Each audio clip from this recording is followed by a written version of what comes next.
модель телека Сокол 51 ТЦ 6254С. Вот такой вот телек пузатый.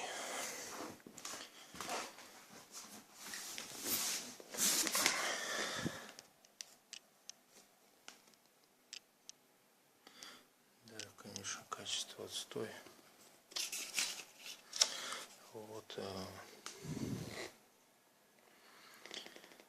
полетела ТДАшка 16846П, резистор R211 4,7 Ома, ВД 205, диодик стеклянный, с блока питания взял, с компьютерного, что борька, так ничего не видно. Вот, и транзистор 1803DH, также конденсатор заменил в блоке питания 25 вольт на 22 микрофарада. И вот резистор на петлю размагничивания тоже весь рассыпался. Так, ну вот у нас микросхемка ТДАшка 16846, у нее здесь вот резистор стоит. Что у нас тут? Желтый, фиолетовый, черный.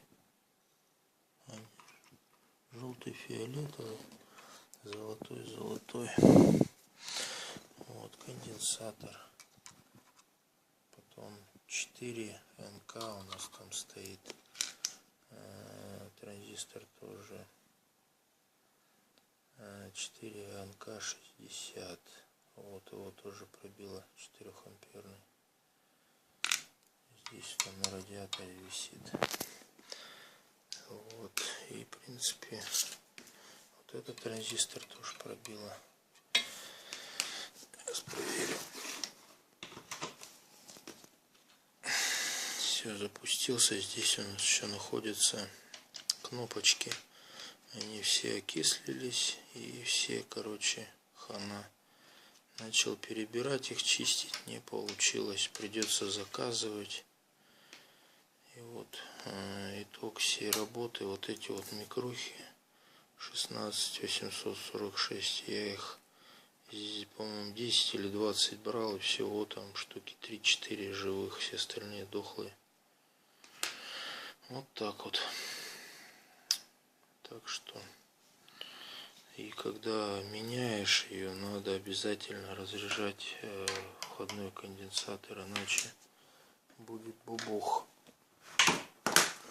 И сдохнет и микруха, и все остальное.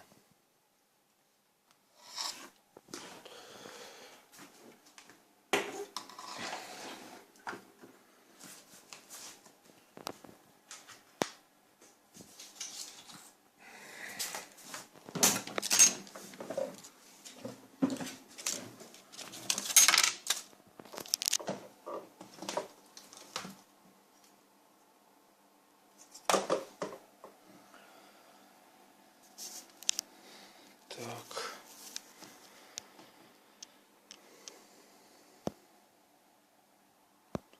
Да, видно, конечно, плохо. Светодиодные лампы хреново светят и снимать вообще невыносимо. А так как ремонтирую ночами для души, как говорится, многие скажут, эти старые пузатый телек на помойку выкинуть, но, к сожалению, я вот постепенно их восстанавливаю, либо продаю, либо, не знаю, просто в сарайку скидываю. Это как стимул какой-то, не знаю, хобби, что ли. Раньше рыбалкой увлекался, но теперь вот либо растения какие-то сажу, либо вот эти вот пузатые телеки восстанавливаю. То есть либо качаем схему, смотрим, либо вот я отключил нагрузки. Здесь произошла, я не знаю что, но вот эта микруха сдохла в блоке питания, потому что я уже как вторую плату начал пытать вот этими микрухами. И они у меня оказались дохлые, многие. 16846, поэтому я решил их все проверять. И один раз забыл разрядить конденсатор, вставил туда, у меня сгорел резистор. Я вот сейчас поставил 0,250 ватт побольше. Вот, и конденсатор у нас тут сухой был. Также там пробило диод рядом с ним, заменила.